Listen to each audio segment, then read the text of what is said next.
Bueno, buenas tardes. La clase actual sería referida a miocardiopatías.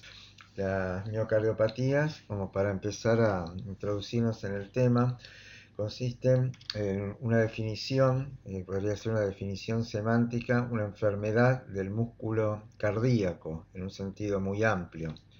En un sentido más estricto y más dirigido a la parte funcional y clínica, es un conjunto heterogéneo de enfermedades del miocardio que están asociadas a disfunción mecánica y o de la conducción eléctrica y que habitualmente en estos casos los pacientes presentan hipertrofia o dilatación ventricular inapropiadas y las causas pueden ser numerosas. A menudo, como vamos a enfocar principalmente en la clase y como se reconocen actualmente, son de base genética o familiar. Una clasificación amplia de las miocardiopatías es en primarias, que están entidades limitadas fundamentalmente al miocardio, y secundarias, que son una manifestación cardíaca de un trastorno sistémico. Estas entidades son muy importantes, ya que en la práctica con frecuencia pueden causar una muerte súbita, incluso de origen cardiovascular, o una discapacidad progresiva relacionada con la instauración de insuficiencia cardíaca. En cuanto a la clasificación, al abordaje de las miocardiopatías, es útil tener dos concepciones. Una, la parte que hace al fenotipo del corazón, ya sea in vivo, mensurado tal vez por estudios complementarios, un ecocardiograma, una resonancia nuclear magnética, y por otro lado la parte del genotipo, es decir, lo que vamos a abordar también en forma más especializada, que es la mutación de genes que codifican para distintas proteínas de los cardiomiocitos, sean proteínas del sarcómero o del citoesqueleto o de los desmosomas, como es alguno de los casos. Yendo al fenotipo y sobre todo traemos las imágenes que pueden ver en el Robbins. Este sería en el esquema de la izquierda un corazón, un corte por el eje largo ecocardiográfico que está enfocando la cavidad del ventrículo izquierdo, la aurícula izquierda y la salida de la aorta. Y los tres tipos fundamentales de miocardiopatías pueden adquirir un fenotipo dilatado, un fenotipo hipertrófico o un fenotipo restrictivo. La miocardiopatía dilatada se va a caracterizar por una dilatación importante de las cavidades, sobre todo las cavidades izquierdas. La miocardiopatía hipertrófica, sobre todo la que vamos a considerar fundamentalmente, que es la de base genética, va a tener una hipertrofia simétrica del septo interventricular, mientras que la miocardiopatía restrictiva suelen ser corazones de tamaño normal o a veces reducido en cuanto a la dimensión del ventrículo, mientras que las aurículas suelen ser grandes, y lo cual refleja la restricción a que se ven sometidos en este tipo de funcionamiento. Acá tienen otros esquemas referidos a cortes por el eje córtico cardiográfico, y si comparamos con un corazón normal, la miocardiopatía dilatada exhibe una hipertrofia ventricular excéntrica. Acá hay una dilatación marcada de la cavidad ventricular izquierda como la derecha, mientras que el espesor de la pared ventricular suele estar de tamaño normal o un espesor incluso disminuido. Los otros ejemplos típicos pueden ser una miocardiopatía hipertrófica. La de base genética es una hipertrofia asimétrica, y la hipertrofia estriba fundamentalmente en el septum interventricular, que tiene un espesor mayor de 15 milímetros, muchas veces sobrepasa 20, 25, hasta 30 milímetros de espesor. Podemos ver en algunos casos los corazones, y ese espesor es mayor que el que vamos a ver en las paredes libres anterior, lateral o posterior del ventrículo izquierdo. Las miocardiopatías restrictivas están reflejadas a veces por el depósito de un material extracelular o intracelular, y esto condiciona que tanto el tamaño como el espesor de las paredes del ventrículo o de los ventrículos sean de tamaño relativamente normal o reducido. Hay algunas situaciones especiales de miocardiopatías restrictivas, como la que se muestra acá abajo a la derecha, que sería la endomiocardiofibrosis, que lo que está marcado de rojo representa todo un tejido fibrótico intenso que se puede observar, visualizar en la parte del endocardio y subendocardio como una gruesa capa de tejido fibroso en el ventrículo izquierdo y también en el ventrículo derecho. Otro patrón distinto a los tres anteriores que mencionamos, el dilatado, el hipertrófico y el restrictivo, es la displasia ritmogénica del ventrículo derecho. Hoy día se admite que hay más casos también conocidos de displasia en el ventrículo izquierdo, por lo tanto se llama cardiomiopatía arritmogénica. Y se ve acá marcado en rojo las zonas que corresponderían a zonas de reemplazo fibroadiposo de la pared del ventrículo derecho, que va a haber disminuido su espesor y que esas zonas de reemplazo fibroadiposo rodeando los cardiomiocitos y permitiendo que se genere un mecanismo anómalo de reentrada, van a causar justamente las arritmias arritmias severas ventriculares con riesgo de vida. Yendo a la asociación de estos patrones, de estos fenotipos, faltaría luego, que vamos a ver un poco más adelante, el miocardio no compactado, que es otra miocardiopatía, es el quinto fenotipo que tienen que conocer. El patrón funcional de la dilatada, de la hipertrófica o restrictiva, vamos a ver que se van a caracterizar. La miocardiopatía dilatada por presentar un deterioro de la contractilidad, con una disfunción sistólica patente y con una fracción de eyección ventricular izquierda menor al 40%. A veces los casos que llegan a un trasplante cardíaco pueden tener fracciones de eyecciones tan bajas como alrededor del 20%, por debajo del 25%. Las causas de este fenotipo dilatado pueden ser en un 20, 30, 50%, según algunas series reportadas, de causa genética o familiar, y otras causas pueden explicarse, causas tóxicas como el alcoholismo, causas de mecanismos que se desencadenan en la última parte del embarazo o en los primeros meses después del parto, en el puerperio, miocarditis, es decir, una miocardiopatía dilatada postmiocardítica, y luego otras causas menos frecuentes como hemocromatosis, depósito de pigmento férrico. Hoy día también debido al tratamiento de muchas neoplasias se puede observar ejemplos muy patentes de toxicidad por antraciclinas o por doxorubicina que afectan el corazón, pudiendo llevar un caso de miocardiopatía dilatada.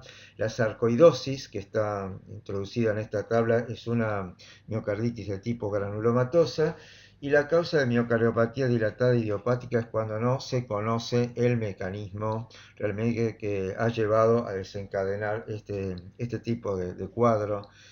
Por un lado, un cuadro clínico con una dilatación, con una hipertrofia excéntrica, que se va a poner de manifiesto, por ejemplo, por un diámetro diastólico del ventrículo izquierdo mayor de aproximadamente 57 milímetros, pero siempre debe ser ajustado a la superficie corporal del individuo. Y lo que es importante es que estamos descartando para considerar, por ejemplo, dentro de las miocardiopatías dilatadas y específicamente la idiopática, cuadros de disfunción miocárdica por causas o estructurales o muy específicas y bien conocidas. Una cardiopatía isquémica por un cuadro que, por ejemplo, puede ocluir las coronarias en sea 1, 2 o 3 vasos en un porcentaje mayor del 70%, lo que es anatómicamente significativo. Cardiopatías valvulares del tipo de posinflamatorias como la endocarditis infecciosa, la fiebre reumática, o degenerativas como es el caso de las esclerocalcificaciones de la aorta, de la válvula aórtica, o también prolapso de válvula mitral con menor frecuencia.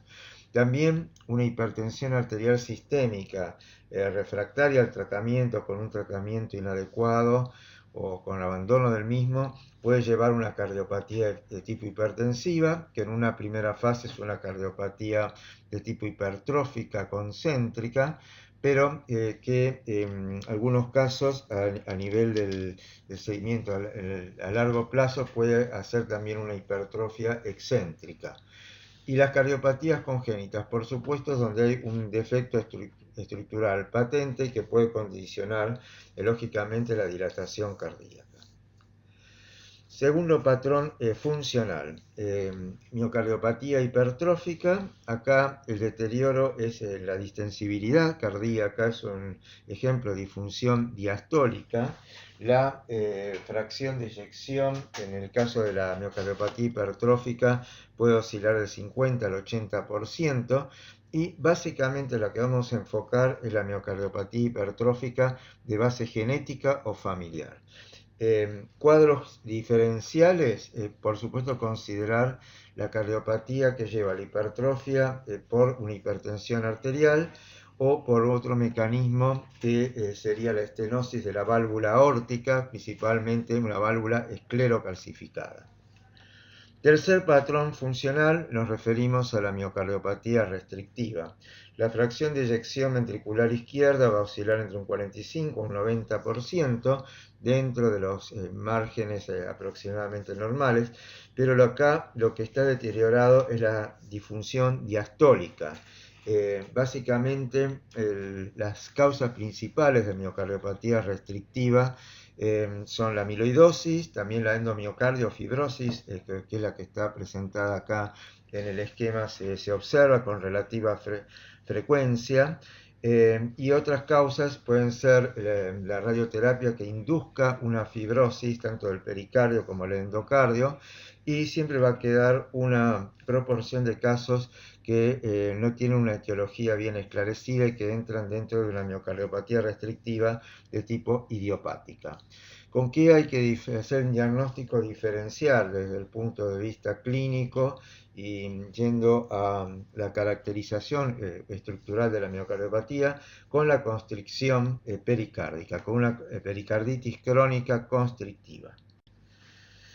Bueno, acá tenemos algunos otros esquemas, estos serían también por el eje largo ecocardiográfico, y vamos a ver la típica miocardiopatía dilatada con una dilatación marcada del ventrículo izquierdo, se ve el aumento de la cavidad, el espesor atenuado, disminuido de la pared ventricular izquierda, y acá se está mostrando el tracto de salida del ventrículo izquierdo y la salida de la aorta.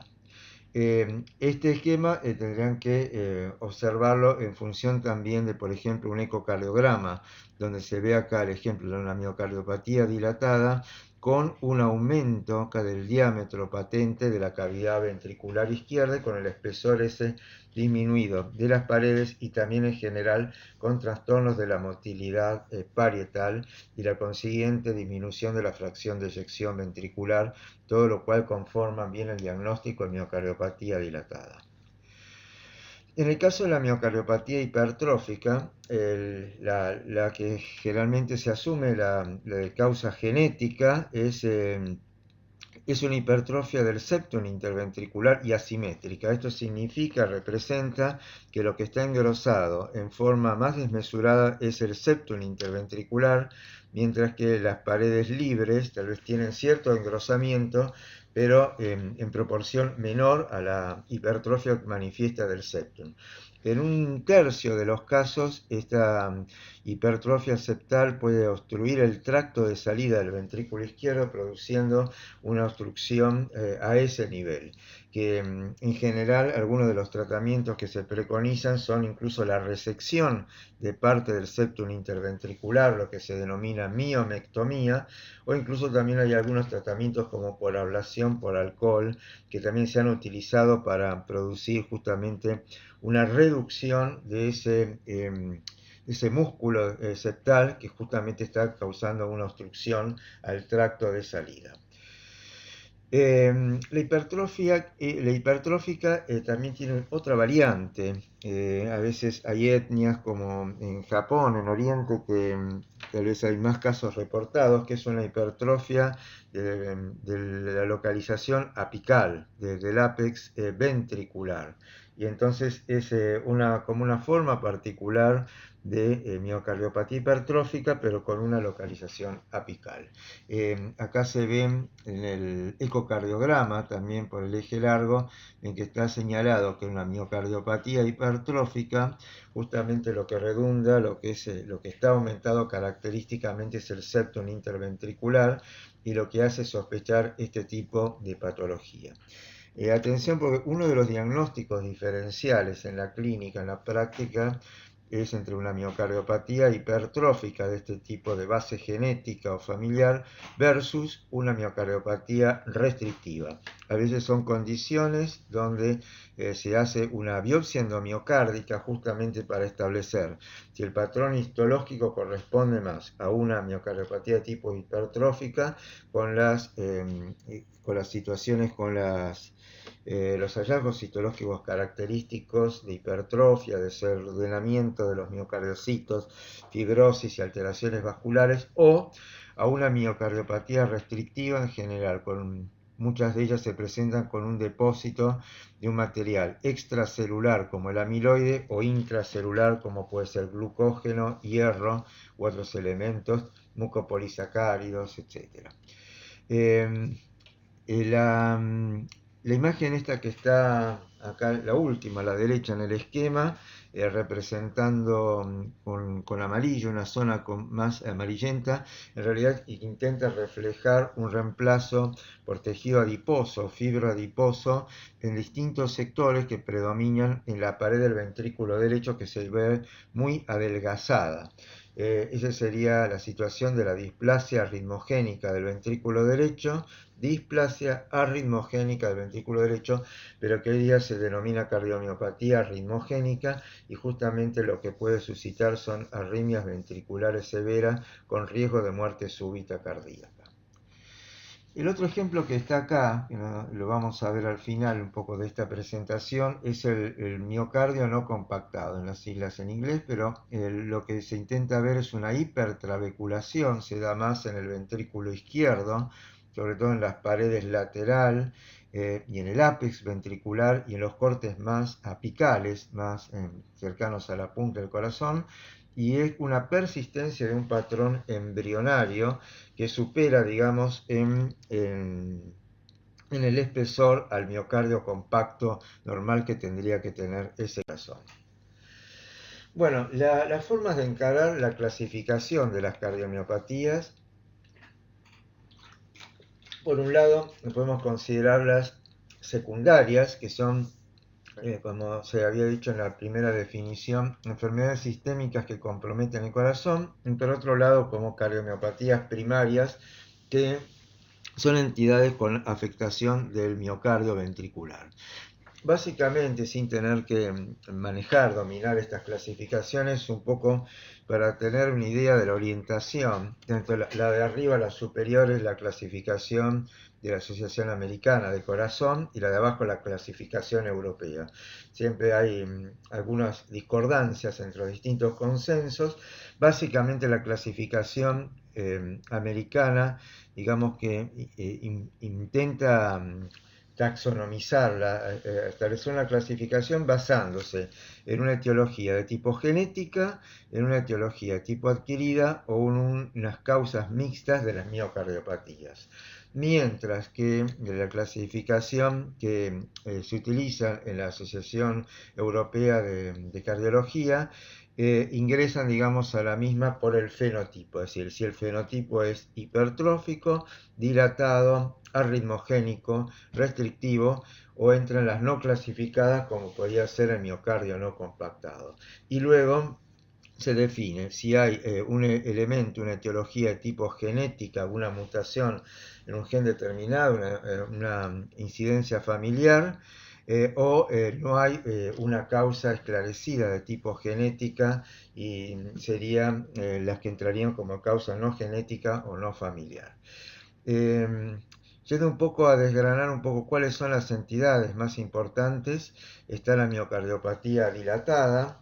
Es una de las más frecuentes, y les decía que hoy día entre un 30 y 50% se asumen como que puede ser de una carga genética o familiar y por mutación de genes que codifican para proteínas del citoesqueleto del cardiomiocito. Las de base genética, la miocardiopatía hipertrófica, donde los genes que están mutados tienen que ver con la codificación para las proteínas del sarcómero. Fueron la primera que se describió en 1989, 1990, es decir, ya hace unos 30 años, y ahí se empezaron a reconocer la asociación entre determinadas mutaciones de genes y la aparición de estos cuadros de miocardiopatía hipertrófica en distintos grupos familiares. Y acá vamos viendo la ritmogénica, tiene en general mutación de genes que tienen que ver con los desmosomas, con la unión de los cardiomiocitos. El miocardio no compactado, vamos a ver un poco también, hay algunos genes que están relacionados con estos, y las otras son causas más infrecuentes, enfermedades por almacenamiento, glucogenosis, miocardiopatías mitocondriales, justamente la mutación, el ADN mitocondrial mutado puede en general dar alteraciones a nivel del músculo cardíaco, del músculo esquelético y neurológicas. Y finalmente hay un grupo muy interesante que son las llamadas canalopatías iónicas, que en general no tienen una expresión ni estructural, macroscópica, ni histopatológica, sino que son problemas a nivel de los canales iónicos y que derivan en síndromes como el síndrome de QT largo, síndrome de Brugada, síndrome del QT corto, taquicardia polimórfica catecolaminérgica, y que lo importante es que pueden derivar en una muerte súbita cardíaca. Cuando en esta clasificación hay un grupo que ven que dice adquiridas. Bueno, hay cardiomiopatías, que es territorio de otra clase, que son las miocarditis en general, y que la van a ver que están agrupadas últimamente en cardiomiopatía inflamatoria. Las miocarditis muy frecuentes son de causa infecciosa, si tenemos las virales como virus Coxsackie, parvovirus, hoy día también el COVID se ha incriminado en cierto cúmulo de alteraciones en el miocardio, algunas de ellas de tipo inflamatoria, si bien se reconoce más que también hay fenómenos relacionados a la trombosis o a la microtrombosis. O sea que los virus, por un lado, pueden tener un papel importante en la producción de una miocarditis. Adenovirus y otros virus, los chicos también es un grupo de riesgo, y esa miocarditis con el correr del tiempo puede derivar en una miocardiopatía dilatada. Una entidad interesante es una provocada por estrés llamada Takotsubo. Takotsubo es en Japón un término que se utiliza, son trampas como para pulpos, y quiere representar la analogía con un corazón que tiene una hipercontractilidad y generalmente con algún tipo de estímulo catecolaminérgico. Concretamente, dentro de la patología hay un tumor de la médula suprarrenal que es el feocromocitoma, que puede dar un poco una hiperproducción de catecolaminas y generar este tipo de miocardiopatía. Una miocardiopatía, la tercera que vemos dentro de las adquiridas y que incide justamente al final del embarazo o al principio del puerperio, es la miocardiopatía periparto. No se asume totalmente hoy día las causas que pueden producir, si tiene que ver en relación con cantidad de prolactina, si tiene que ver problemas nutricionales, metabólicos, y en algunos de los casos, como vamos a mostrar, tiene que ver con miocarditis durante el curso de la producción de esta anomalía, de esta dilatación del corazón, sobre todo en la última fase de embarazo. Hay entonces un grupo que se engloba como secundarias, de las cuales no nos vamos a ubicar puntualmente. Algunas de ellas las vamos a ver en el capítulo de miocarditis específicamente, y ahí entran los virus, clamidias, riquecias, bacterias, hongos, muchos de ellos tienen que ver en pacientes inmunodeprimidos, y los protozoarios, sobre todo el caso del Trypanosoma cruzi, o la miocarditis chagásica crónica, sobre todo, que es en el hemisferio sur, en Latinoamérica, y hoy día también extendida a países en desarrollo, una de las principales causas de miocarditis infecciosa conocida. Dentro de las condiciones del músculo cardíaco relacionadas con tóxicos, tenemos por el alcoholismo, por otros compuestos, la catecolamina ya lo hablamos, el caso especial de tenernos un tanto en miocardiopatías por doxorubicina o adriamicina en relación con las drogas antineoplásicas. Otras tienen que ver con elementos, factores metabólicos o enfermedades neuromusculares. Acá un punto de interés puede ser, por ejemplo, el de las distrofias musculares. Generalmente la distrofia muscular, como la de Duchenne, es una entidad ligada al cromosoma X, y hay una falta, sobre todo déficit de distrofina, y también se sabe que la distrofina, aparte del músculo esquelético, está en el músculo cardíaco, en el cardiomiocito, como una proteína del citoesqueleto, y que también puede generarse entonces una patología por un problema con la distrofina. Estas son raras por enfermedades de almacenamiento, por mucopolisacaridosis, glucogenosis, glucocerebrósidos, o la amiloidosis, que es una entidad que se está revisando mucho actualmente porque produce un cuadro restrictivo, y se está investigando justamente los tipos de tratamientos y los tipos de amiloides. Es un amiloide AL relacionado con una discrasia de células plasmáticas, si es una amiloidosis relacionada con la producción de un precursor que se forma en el hígado, o si está relacionada a la transtiratina, que puede tener efectos sobre una amiloidosis cardíaca. Dentro de lo que llaman infiltrativas, y bueno, están en relación con neoplasias, o la sarcoidosis en realidad es una miocarditis granulomatosa, y la radioterapia, la radiación, puede inducir fibrosis tanto en el pericardio como en el endocardio. Y ya miocarditis es un tema para abordar en extenso en particular, y el rechazo post-trasplante forma parte de la situación del órgano trasplantado, que es pasible de tener rechazo de tipo celular o mediado por anticuerpos. Yendo a algunos de estos tipos, antes de abordar las que son de base genética principalmente, tenemos la miocardiopatía periparto. Acá ven, es una forma infrecuente de insuficiencia cardíaca congestiva.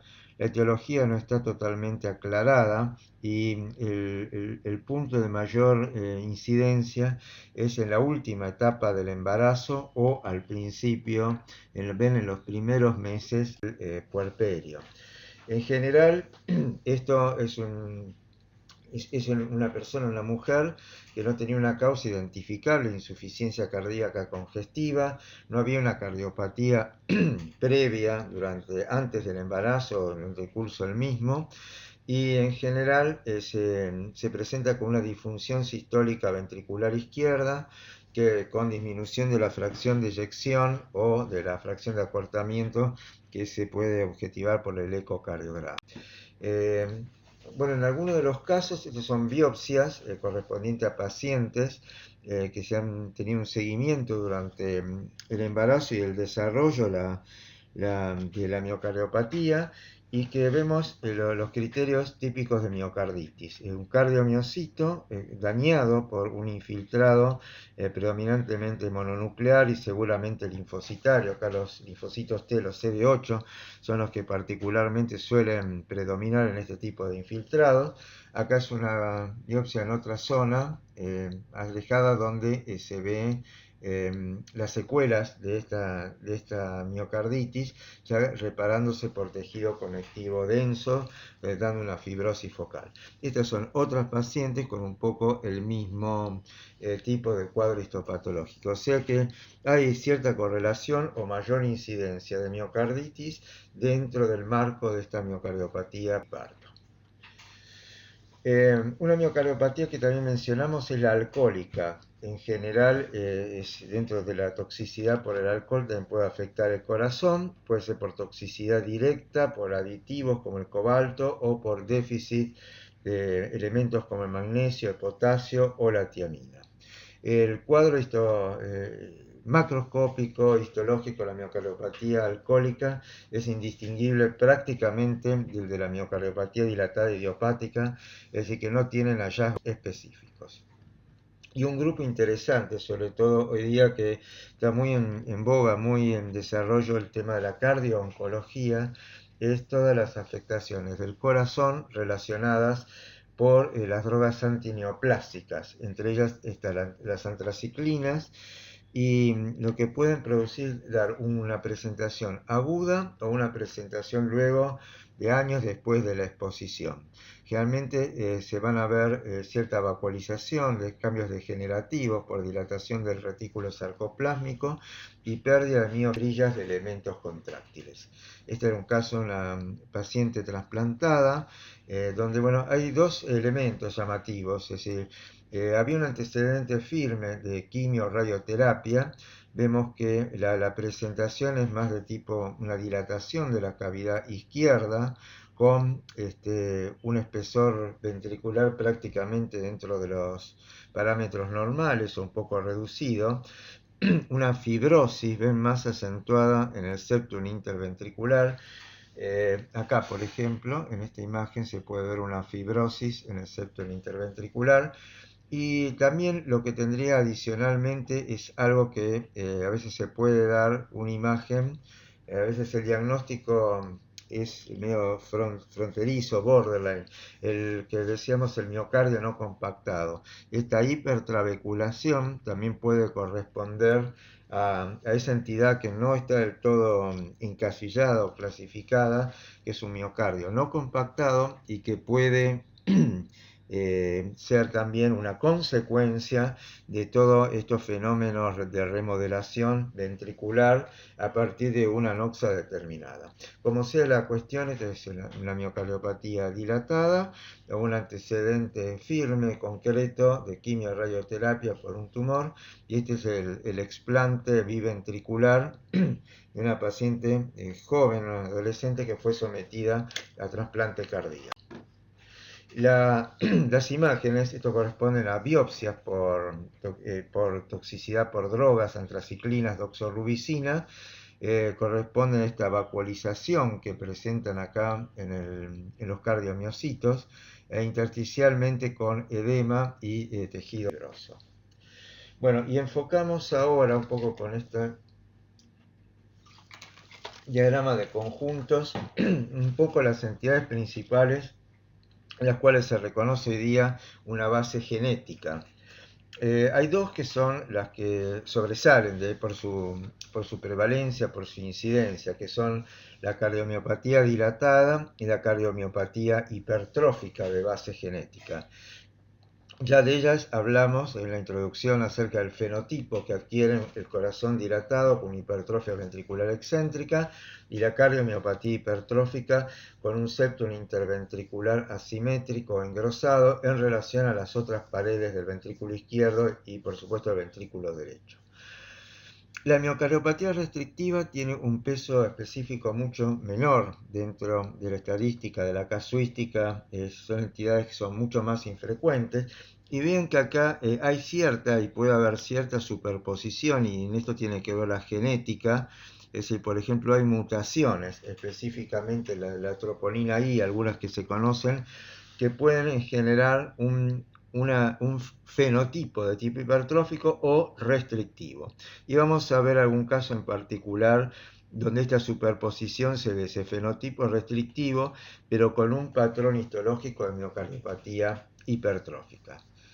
La que está un poco por fuera de este esquema de conjuntos es la displasia ritmogénica del ventrículo derecho, cardiomiopatía ritmogénica, y vemos que genéticamente tiene que ver con problemas en las proteínas de los desmosomas. Es decir, recuerden que era donde se unían un cardiomiocito con el cardiomiocito vecino o adyacente. Y acá finalmente está el miocardio no compactado como quinta entidad, un poco interesante para ver, que puede superponerse. Yo diría que es más frecuente verla como un desarrollo, una remodelación que va a parecerse más a una miocardiopatía dilatada. Acá en el medio están las mitocondriales. En las mitocondriales también son un caso especial de miocardiopatía y que puede dar, por un lado, ir hacia una miocardiopatía de fenotipo hipertrófico o a una de fenotipo dilatado. Y acá tienen, este es el esquema del Robbins, un poco cómo nos situamos, el conocimiento de la biología molecular, en dónde están los problemas. La mutación de genes que codifican para las proteínas del sarcómero, principalmente la cadena pesada de beta-miosina, la troponina I, la troponina T, la alfa-tropomiosina, la proteína C de unión a la miosina, en general, y en un esquema, un razonamiento muy simplificado, muy simplista, van a generar un fenotipo de tipo hipertrófico. La cadena pesada de beta-miosina fue la primera mutación que se reconoció en un cuadro familiar con presentaciones de tipo hipertrófica. Segundo punto, las miocardiopatías dilatadas en general tienen que ver más con mutaciones de genes que codifican para las proteínas del citoesqueleto. Entre ellas están la distrofina, la desmina, hay también los elementos que están en la membrana plasmática, como ser el delta sarcoglucano, los distroglucanos, pero también se reconocen en otras posiciones. Por ejemplo, es muy importante porque se asocia a casos de peor evolutividad, peor progresión clínica, como la lámina AC que está ubicada en cuanto al núcleo en la envoltura nuclear. También una proteína, una de las más largas que se conoce, la titina, que está ubicada dentro del sarcómero. O sea que, como suele pasar en biología y en medicina, no es todo tan causa-efecto o tal gen, tal problema, tal patología. Es decir, vemos que en general sí las presentaciones de miocardiopatía dilatada tienen que ver más con problemas en genes que codifican para las proteínas del citoesqueleto y consiguientemente de la transmisión de fuerza. Y un poco uso este esquema un poco más barroco, ¿no? Pero que para mostrarles la otra situación. Ven el enganche acá entre un cardiomiocito con el adyacente y ver las proteínas de los desmosomas, la placoglobina, placofilina. Acá estaría el problema, la problemática en la cardiomiopatía arritmogénica. Acá también se puede aprovechar de ver la lamina C nuclear, la hemerina, otra proteína que puede estar implicada, y bueno, y algunos de los elementos que ya vimos en los sarcómeros y en el resto del cardiomiocito. Entonces, volviendo un poco al tema del fenotipo de estas miocardiopatías, las que tienen disfunción sistólica básicamente es la miocardiopatía dilatada, también, como les adelanté un poco, esta formación medio espongiforme, hipertrabecular del miocardio no compactado, en general en la práctica lo solemos ver más con una disfunción sistólica, mientras que la miocardiopatía restrictiva con el corazón chico, aurículas grandes, suele dar un patrón típicamente restrictivo con difusión diastólica, así como la miocardiopatía hipertrófica. Una salvedad, van a ver que acá una flecha de la miocardiopatía hipertrófica se desplaza a la disfunción sistólica, y eso acontece cuando hay una remodelación durante mucho tiempo y adversa, y esta miocardiopatía hipertrófica en esa desadaptación a lo largo del tiempo puede adquirir un fenotipo también dilatado, excéntrico, y son los casos que en general van a llegar al trasplante cardíaco por su progresión en el remodelamiento del miocardio.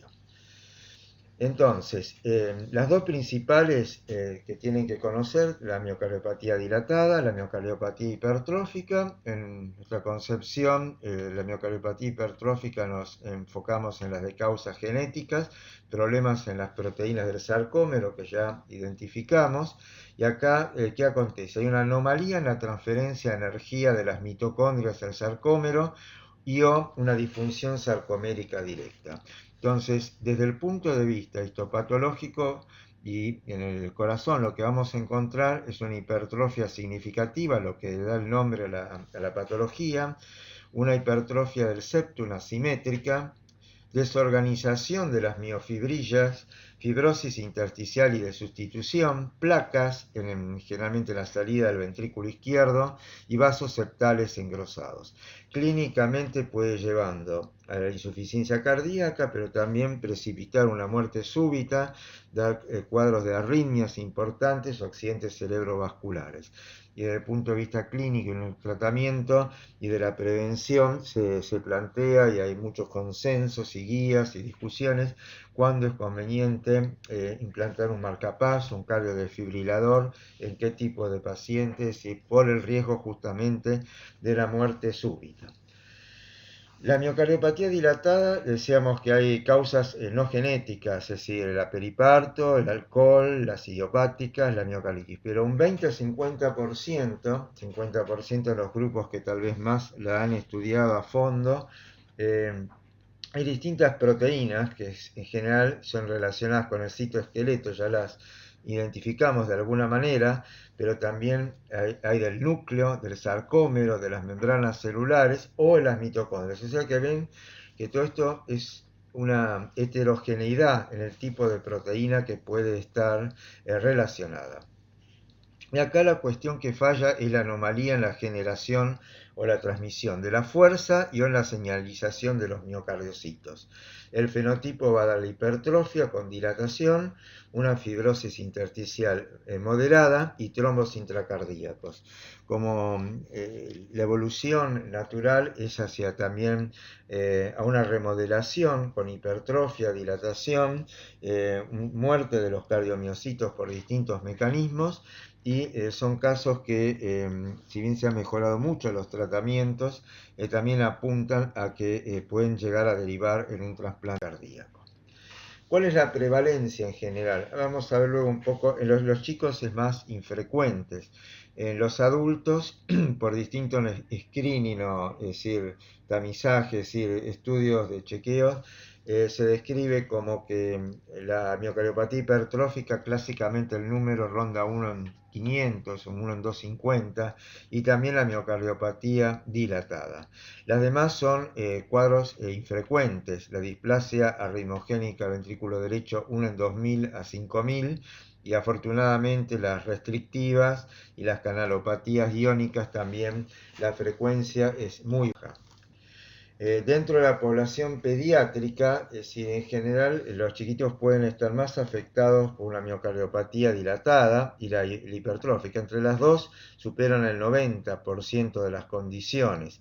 Muchas de las miocardiopatías dilatadas tienen que ver con posmiocarditis. Hay distintos tipos o familias de virus que pueden generar una miocarditis y consecutivamente o a lo largo de varios años derivar una miocardiopatía dilatada.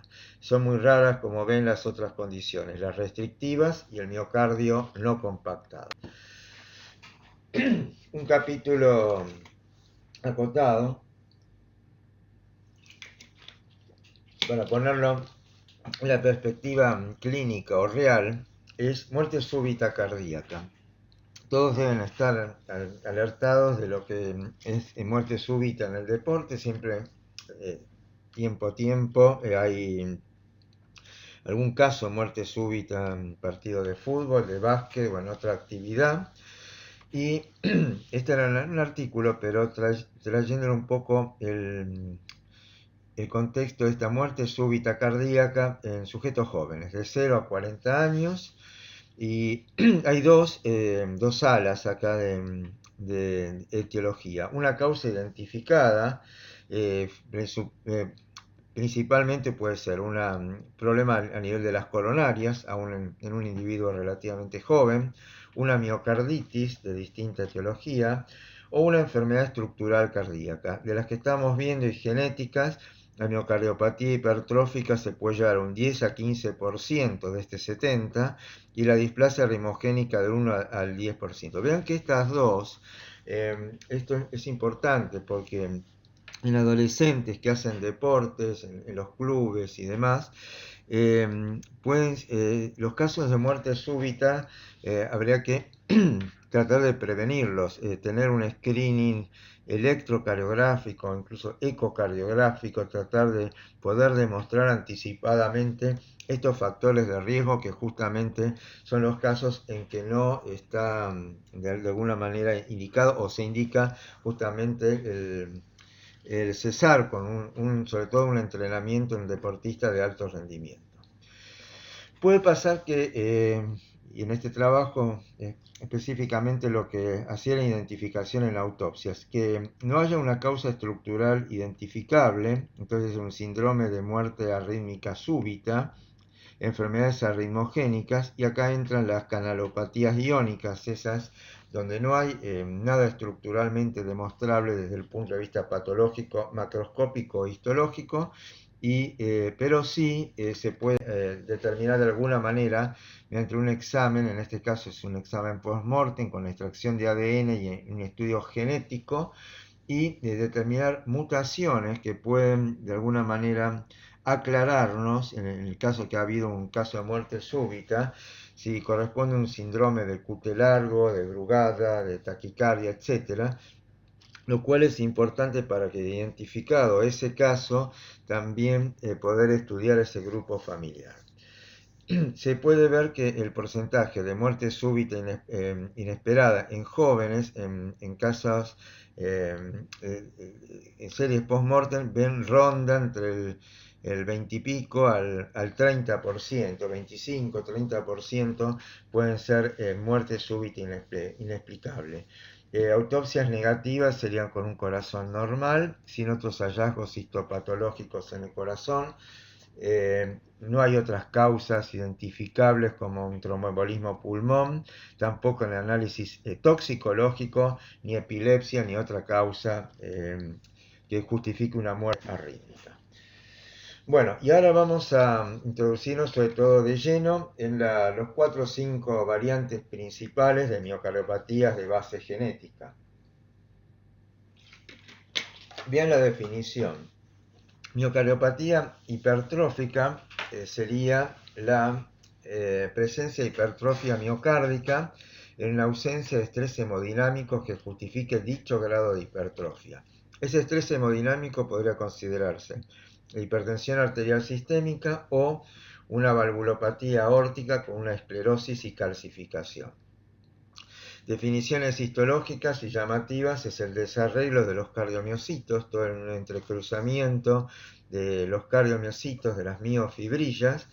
También puede observarse en algunas otras afectaciones congénitas o asociados con hipertrofia del ventrículo izquierdo. Y la definición genética un poco apunta a identificar mutaciones en los genes que codifican para proteínas del sarcómero, que realmente serían la definición que más vamos a utilizar para esta caracterización.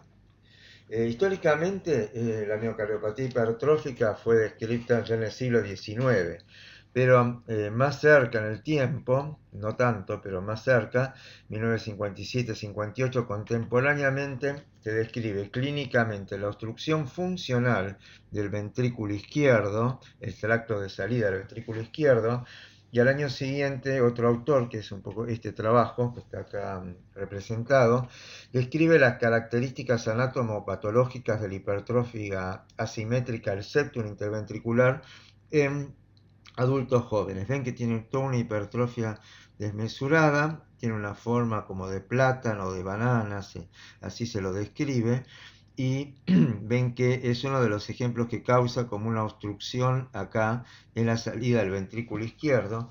Y si bien la foto es en blanco y negro y tal vez no tan representativa, intentamos describir acá el desarreglo, toda la desorganización de los cardiomiocitos.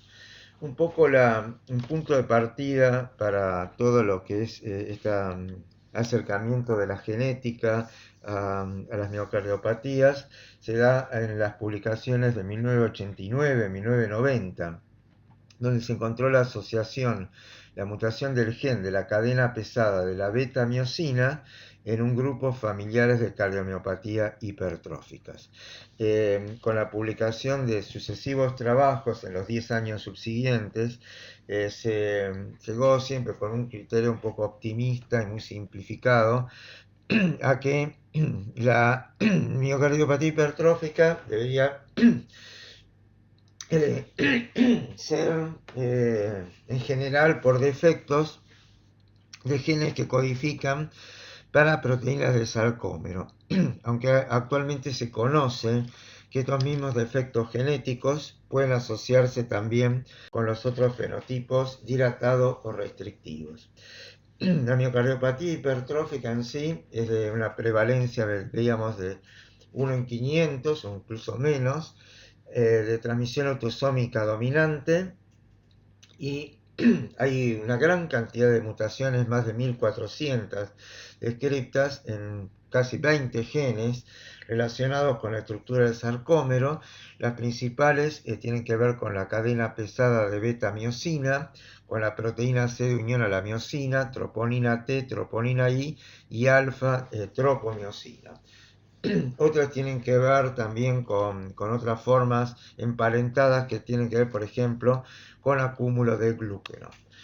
Yendo a la morfología de todo esto, tenemos los genes implicados de la cadena pesada de la beta-miosina, proteína C ligadora de miosina, tal cual los vimos en estos esquemas que representan el sarcómero del cardiomiocito, y acá ejemplos que lo vamos a vislumbrar un poco con otra serie de diapositivas de una macroscopía típica de la hipertrófica.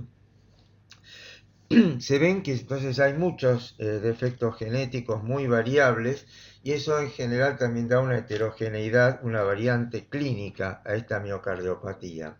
En la primera época se trató de ver si había una relación más causal de determinadas mutaciones con hipertrofia cardíaca acentuada, con muerte súbita, con una supervivencia de mejor pronóstico, o con, por ejemplo, cuadros como el de la hipertrofia apical que veíamos bien al principio, o síndromes como el Wolff-Parkinson-White. Pero todo esto era en pedigrees, en grupos familiares relativamente pequeños, y en las primeras observaciones en relación, acoplando lo molecular, lo genético, a la miocardiopatía propiamente dicha. Bueno, el aspecto característico, la flecha marca unas placas blanquecinas, y acá se ve la salida de la arteria aorta, y acá se ve el entrecruzamiento de los cardiomiocitos, todo este desorden que es característico de la miocardiopatía. Un corazón de un trasplantado por una miocardiopatía hipertrófica, ven que el septum este es desmesuradamente grande, tiene casi 30 milímetros para un normal de 14. También está hipertrófico el ventrículo derecho, el ventrículo izquierdo, pero sobresale la hipertrofia simétrica del septum interventricular. Se denotan las áreas blanquecinas de fibrosis tanto en el septum como en el resto de la pared ventricular.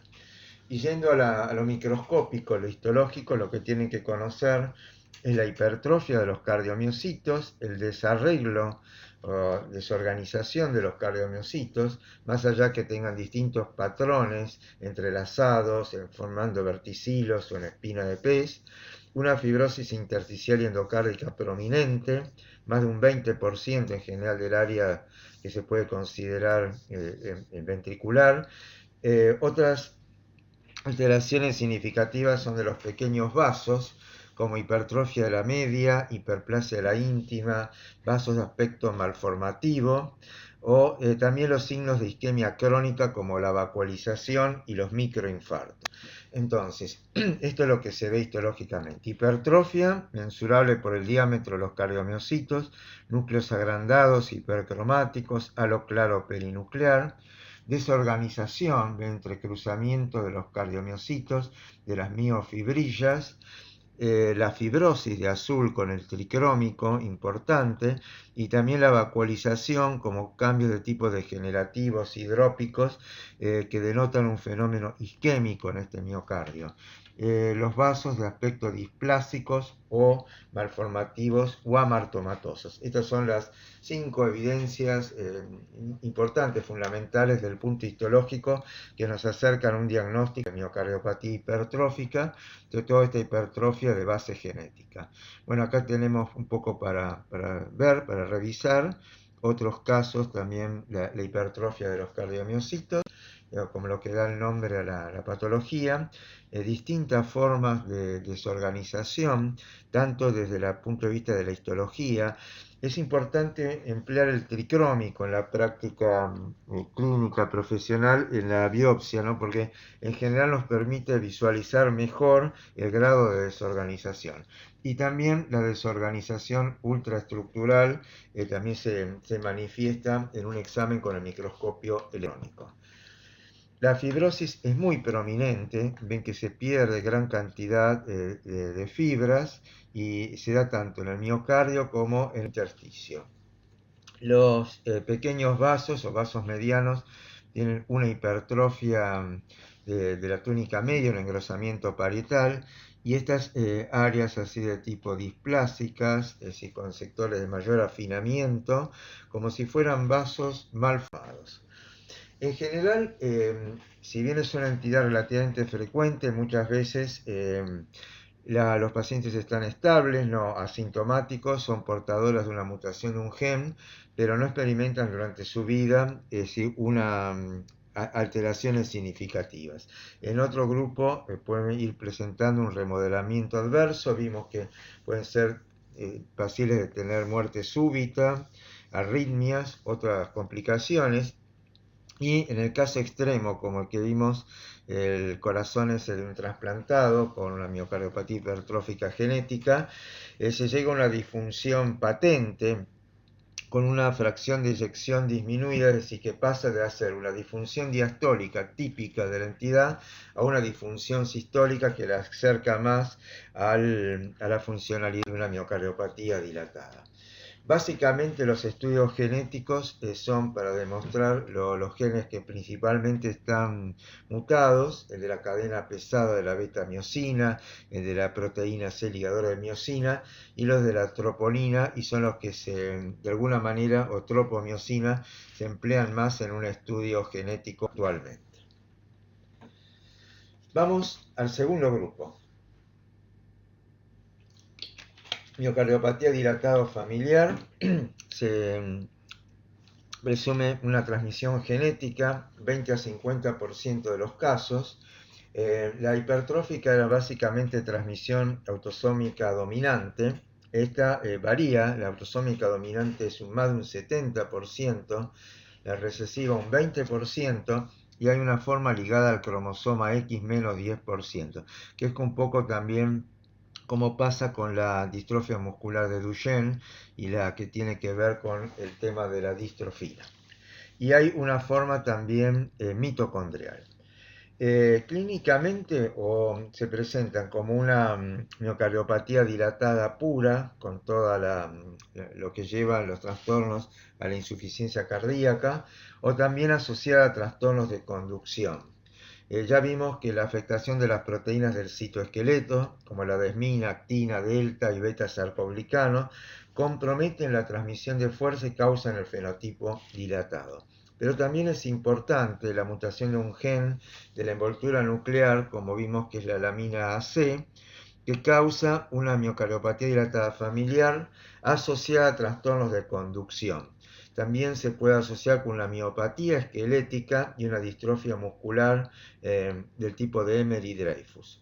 Y en general vemos que aparte de el tema de la envoltura nuclear, la lamina C y las proteínas del citoesqueleto, también se ha encontrado mutación de genes de proteínas sarcoméricas, como la troponina T y la alfa-tropomiosina. Acá vemos un poco en un esquema la dilatación de las cavidades, un ejemplo típico de un corazón explantado por el eje largo. No están las aurículas, esto es cavidad ventricular derecha con válvula tricúspide, septum interventricular pared ventricular izquierda, la fibrosis sobre todo más prominente en la vertiente izquierda del septum interventricular, y piensen en la asociación, por ejemplo, con el bloqueo completo de rama izquierda que se da en este tipo de pacientes. Acá vemos que histológicamente no hay rasgos específicos, hay también signos de hipertrofia, pero las fibras se van elongando, estirando, y podemos ver el núcleo prominente con cardiomiocitos que empiezan a tener un diámetro más acotado, como rodeando con menor proporción de citoplasma o sarcoplasma el núcleo central. Hay múltiples mutaciones. Acá vean, por ejemplo, un ejemplo de un panel para test genético.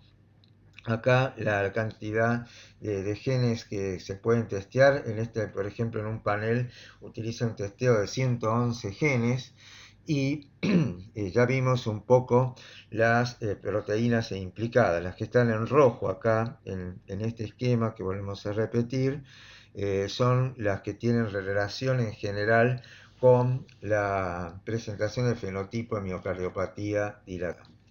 Yendo a la macroscopía, son corazones con dilatación de todas las cámaras, un peso elevado, generalmente no llegan a estos límites de 900 gramos, pero muchos sobrepasan los 500 gramos para un normal de 300-320 gramos, un corazón, y tienen las características entonces de hipertrofia ventricular excéntrica, dilatación de las cavidades, fibrosis en el endocardio. Lo que marca acá la flecha es un trombo intracardíaco que siempre está al riesgo de una embolia sistémica. Y esto también es en un corazón explantado, se ve bien la dilatación cavitaria y un espesor ventricular normal o disminuido. Los cambios incaracterísticos observables en la miocardiopatía dilatadas idiopáticas pueden ser la hipertrofia y elongación de los cardiomiocitos. Se ven el núcleo central hipercromático y rodeado por un citoplasma, a veces reducido proporcionalmente a una fibra normal. Se ven pérdida de miofibrillas, áreas un poco con cambios degenerativos vacuolares que representan fenómenos de isquemia, pérdida de miofibrilar y la fibrosis intersticial, alrededor de un 15%, una fibrosis moderada en general. Con tricrómico se ve bien la proporción que adopta en general el tejido fibroso y tiende a predominar desde el endocardio y hacia la parte subyacente. Acá se ve también las alteraciones y distorsiones de las fibras con pérdida miofibrilar y el tejido fibroso interpuesto.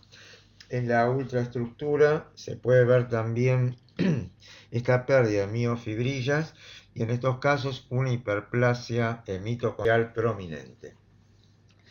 Yendo a la muerte celular, que caracteriza la pérdida constante de cardiomiocitos en esta remodelación que sufren estos corazones de estos pacientes, generalmente, como vemos acá en el panel C y el D, la muerte celular que se puede objetivar, por ejemplo, en estudios de biopsias, es por mecanismos de oncosis o necrosis, marcado acá con C9, o de autofagia, de macroautofagia, como puede marcarse como ubiquitina.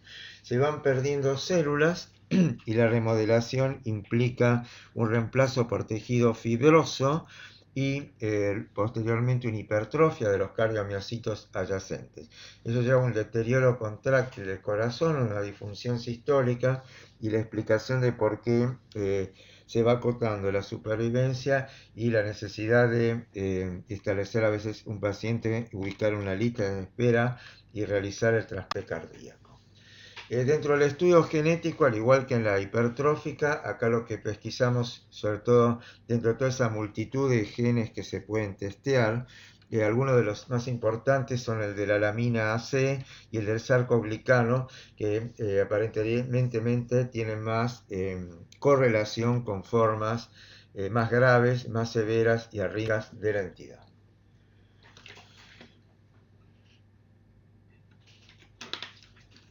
Bueno, desarrollamos un poco las dos principales entidades dentro de las miocardiopatías, y sobre todo apuntando los conocimientos más recientes de la base genética de las mismas. Las miocardiopatías restrictivas pueden agruparse en primarias y en secundarias. Lógicamente hay una idiopática, no es tan frecuente, de por sí son entidades muy infrecuentes. Las que se reconocen son algunas como la fibrosis endomiocárdica y la endocarditis de Loeffler, que aparentemente podrían tener cierta correlación entre sí. La endocarditis de Loeffler tiene una riqueza en eosinófilos fundamentalmente, y ya habíamos visto en ese diagrama esquema de conjuntos que puede haber cierta superposición entre una miocardiopatía restrictiva y una miocardiopatía hipertrófica, y de hecho puede ser uno de los diagnósticos diferenciales que a veces se utiliza en la biopsia endomiocárdica para tratar de esclarecerlo. La miocardiopatía, entonces, ambas pueden estar causadas por mutaciones de troponina I, y una miocardiopatía hipertrófica puede tener esta mutación, o corresponder a un desarrollo anómalo por esta mutación, y presentarse clínicamente con una fisiología restrictiva. Vamos a ver un caso al respecto. Los tipos principales dentro de las miocardiopatías restrictivas y dentro de su rareza están las cardiomiopatías idiopáticas. La amiloidosis, sobre todo, es un tipo que es importante esclarecer.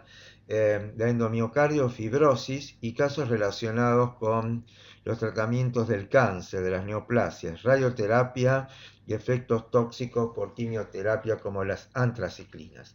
Las otras entidades son muy raras: glucogenosis, depósitos de hierro, depósitos de otros elementos, almacenamientos lisosómicos, etc.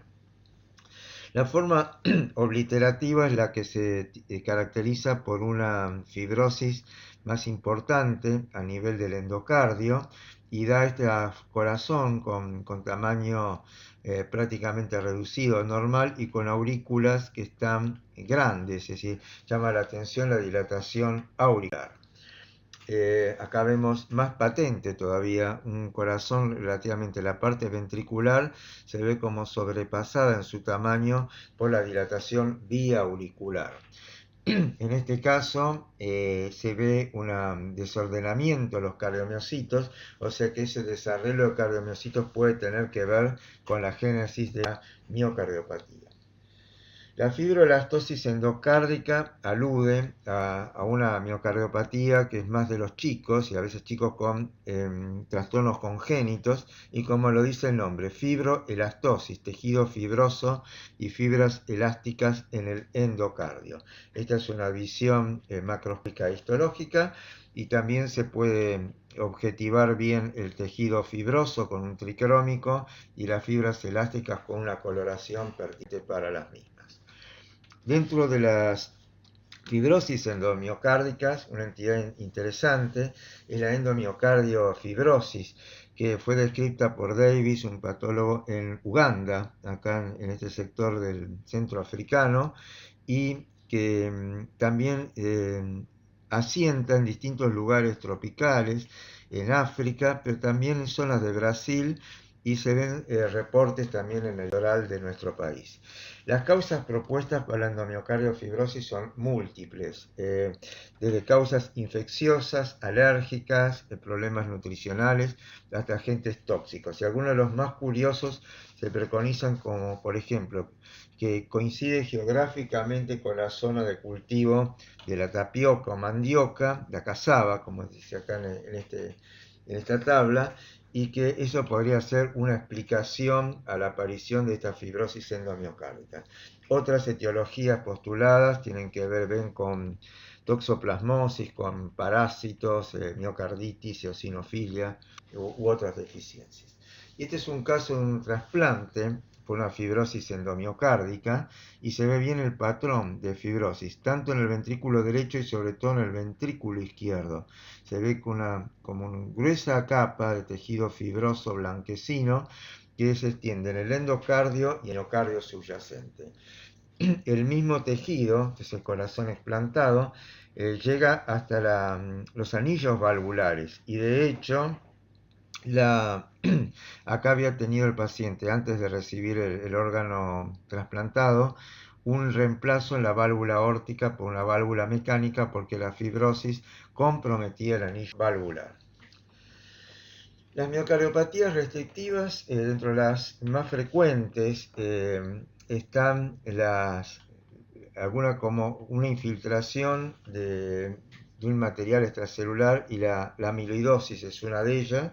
Otras es un material que puede ser intracelular, como el hierro o el glucógeno, pero la amiloidosis, ya sea en sus formas de amiloide AL relacionado con una discrasia de células plasmáticas, como puede ser un mieloma, o un amiloide AA relacionado con un productor de un amiloide en el hígado, como puede ser antiguamente más en una tuberculosis, hoy día en una artritis reumatoidea, de enfermedades reumatológicas, o la amiloidosis relacionada con la transtiratina. Esas son algunas de las formas más predominantes. Como sea, es un depósito, un material amorfo eosinófilo extracelular que puede rodear y comprimir los cardiomiocitos, y que ustedes ya saben, acá se ven todo el patrón de restricción que de alguna manera comprometen los cardiomiocitos, y se pueden ver con birrefringencia con la luz polarizada con el rojo Congo. También las fibrillas serían demostrables por la ultraestructura en una microscopía electrónica, o con anticuerpos, en este caso fluorescencia, de ese tipo es amiloide A o amiloide AL transtiratina. Otras patologías en miocardiopatías que pueden dar un patrón restrictivo es la hemocromatosis. En este caso fue un trasplante cardiohepático, el corazón explantado y el hígado explantado, y el depósito es de pigmento en el corazón granular, ocre, con tinción de Peirce, con azul de Prusia se ve de coloración azul, y que da esta coloración bien ocre desde el punto de vista macroscópico. Otras restrictivas puede ser la enfermedad de Pompe, acúmulos de glucógeno en el corazón, en este caso es estas áreas claras con tinción de paz, se observa la vaporización frecuente al glucógeno, que también se puede evidenciar mediante microscopía electrónica e incluso también en fibras musculares eléctricas.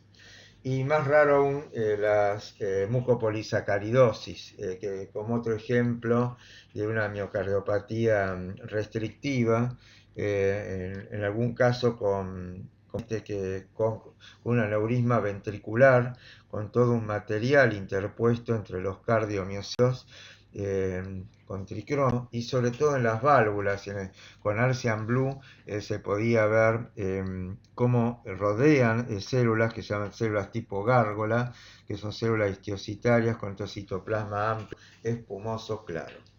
Y vemos un poco la interrelación entre lo restrictivo y lo hipertrófico.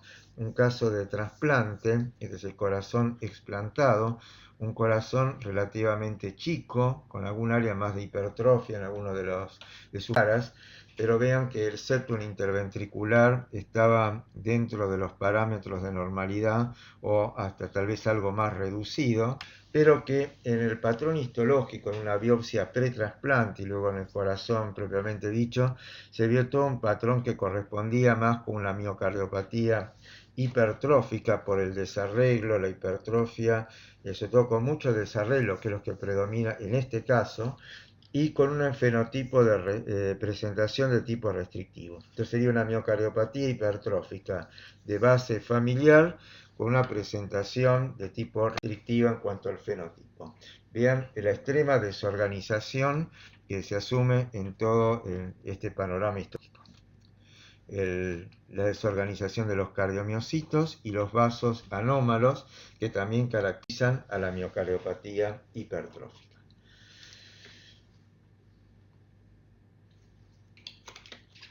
Bueno, veamos un poco esta entidad, ya dentro de las últimas, la cardiomiopatía ritmogénica o displasia ritmogénica del ventrículo derecho se caracteriza por una infiltración grasa del ventrículo derecho con fibrosis y adelgazamiento de la pared con dilatación cameral.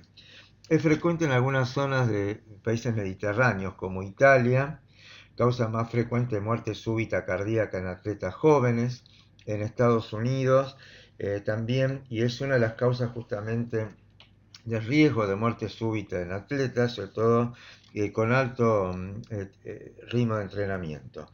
Disfunción de los desmosomas, ya lo aclaramos, y vemos un poco acá macroscopías características con reemplazo por tejido fibro adiposo del músculo ventricular derecho, sobre todo de la forma más habitual, y se ve todo como este reemplazo rodea con la parte de fibrosis además las fibras miocárdicas y ello facilita mecanismos de reentrada, como es característico de ver también en otro tipo de cardiopatías como la isquemia, y ese mecanismo de reentrada que suscita taquicardia ventricular y otras arritmias con un riesgo muy elevado de muerte súbita cardíaca. Acá con transiluminación se ve la delgadez, se vislumbra la delgadez de la pared ventricular y de vuelta como en esta, en una más adelante, es el tema del reemplazo. En la biopsia del septum interventricular también pueden localizarse zonas de músculo cardíaco, pero rodeadas, ven acá como los cardiomiocitos, por tejido adiposo y tejido fibroso denso. La dilatación, generalmente ese también es un fenotipo que va hacia la dilatación. Acá se ve bien el reemplazo fibra adiposo y nos posicionamos como que el problema está en los desmosomas, en alguna de estas proteínas por mutación de genes que codifican para esas proteínas. En algunas de las series que se han publicado, la placofilina parecería ser alguna de las más importantes, relevantes, en cuanto a las anormalidades genéticas descriptas. Son todas proteínas que tienen que ver con las uniones de los desmosomas.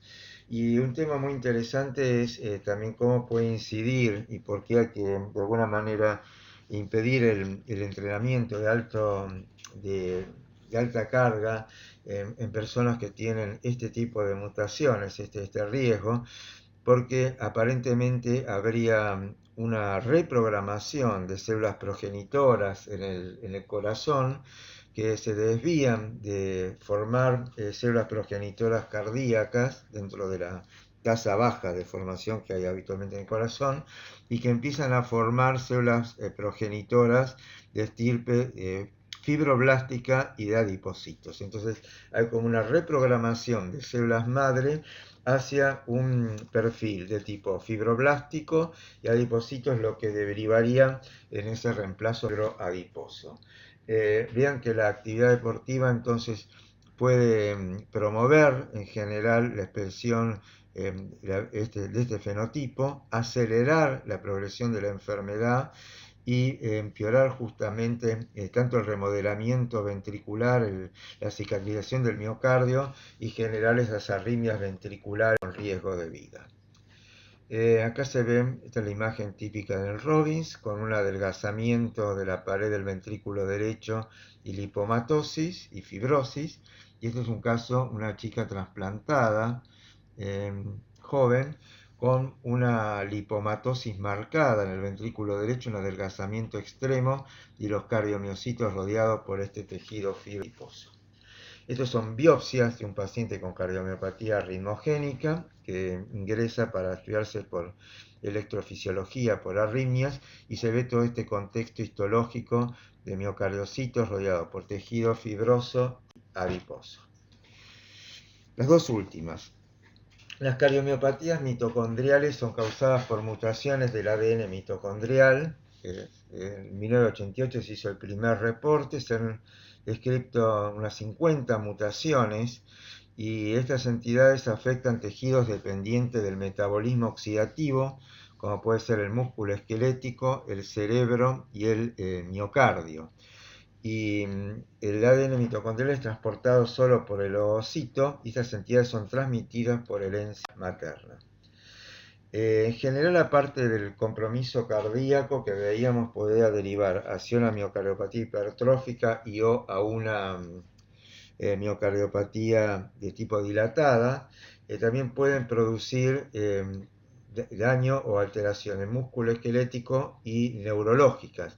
Y de hecho se describen síndromes, por ejemplo, de oftalmoplejía o compromiso también asociado al músculo esquelético.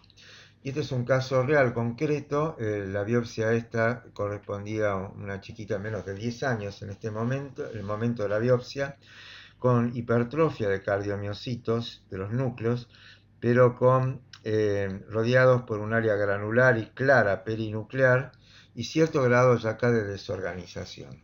El estudio ultraestructural dio hiperplasia de mitocondrias, pérdida miofibrilar y mitocondrias patológicas con crestas anormales, concéntricas y demás. A los pocos meses también se hace una biopsia de músculo esquelético y dan un cuadro histopatológico y ultraestructural parecido. Entonces constituían una miocardiopatía y una miopatía mitocondrial. Los hallazgos, bueno, estos pueden ser otros hallazgos a nivel de corazón y varios años después, casi 8 o 10 años después, la paciente se trasplanta y como ve esta cardiomiopatía mitocondrial del mismo caso, deriva en una miocardiopatía hipertrófica, con un septum interventricular bastante engrosado, ven 25-30 milímetros, con fibrosis y todas las características. Actualmente es una paciente que está en buen estado, ya tiene cerca de los 30 años y afortunadamente tuvo una buena evolución post trasplante. Pero todo comenzó con una afectación mitocondrial que derivó, digamos, hacia una vía de una miocardiopatía hipertrófica con todos los elementos característicos de la misma. Y la última entidad, para terminar de redondear este tour por las miocardiopatías, es el miocardio no compactado. Es un desorden miocárdico congénito infrecuente, está dentro de las cardiomiopatías no clasificadas de la Organización Mundial. Se afecta al ventrículo izquierdo principalmente, con o sin compromiso el ventrículo derecho, y en general, en muchos de los casos, vimos que pueden ser eh, dar una disfunción sistólica o diastólica. Generalmente se ve más la disfunción sistólica y la forma más de miocardiopatía dilatada. Es raro y es discutible a veces el diagnóstico porque se hace por un score entre la proporción de miocardio compacto y miocardio no compacto hipertrabeculado. O sea que depende mucho del observador que esté haciendo el diagnóstico por imágenes. En realidad es como una persistencia de un patrón embrionario y se ven como trabéculas, una trabeculación característica en el ventrículo izquierdo, es más frecuente en segmento apical y medio, en la zona de la pared posterior o inferior y lateral. En general, el comienzo de los síntomas es en la adolescencia en adultos y algunas de las mutaciones asociadas con el gen de la proteína tafacina, que también se asocian bien con algunas otras manifestaciones de miocardiopatía dilatada o fibroelastosis. Básicamente, en las imágenes, como el ecocardiograma, da un patrón esponjiforme y cuando se compara el score de la parte compacta pero la no compacta, esta en general se asume que es 2,5 o 3 veces a 1 la proporción sobre el miocardio compacto. Estas son morfologías, el ventrículo derecho, ventrículo izquierdo, hipertrabeculación muy desmesurada en relación a la parte compactada. Y este es un caso de un trasplantado. Ven que se ve más en la parte más basal, no más basal, más cercana al ápex y comprometiendo esta hipertrabeculación, la pared lateral y la pared posterior del ventrículo izquierdo. En general, no, los hallazgos histológicos no son específicos, presenta la hipertrabeculación, la hipertrofia, el adelgazamiento de las fibras y una fibrosis moderada. Hallazgos son similares, más allá de la hipertrabeculación, a lo que se observamos en una miocardiopatía dilatada. Bueno, entonces para concluir hicimos un recorrido tanto extenso en los tipos básicos de miocardiopatías apuntando a los conocimientos actuales de la base genética de las mismas y reconociendo como de las más prevalentes a la hipertrófica, a la dilatada, en menor proporción la restrictiva, el miocardio no compacto que vimos recién y otras que tienen como aparentemente otra patogenia distinta, otro target de daño que es la proteína del desmosoma, y es la cardiomiopatía arritmogénica. Tengan en cuenta que muchas se superponen, vimos la situación de las mitocondriales con la presentación restrictiva también de la hipertrófica, y tener en cuenta el gran riesgo de muerte súbita cardíaca en jóvenes, sobre todo con patrones de miocardiopatía hipertrófica o la displasia rimogénica del ventrículo derecho. Bueno, gracias por la atención.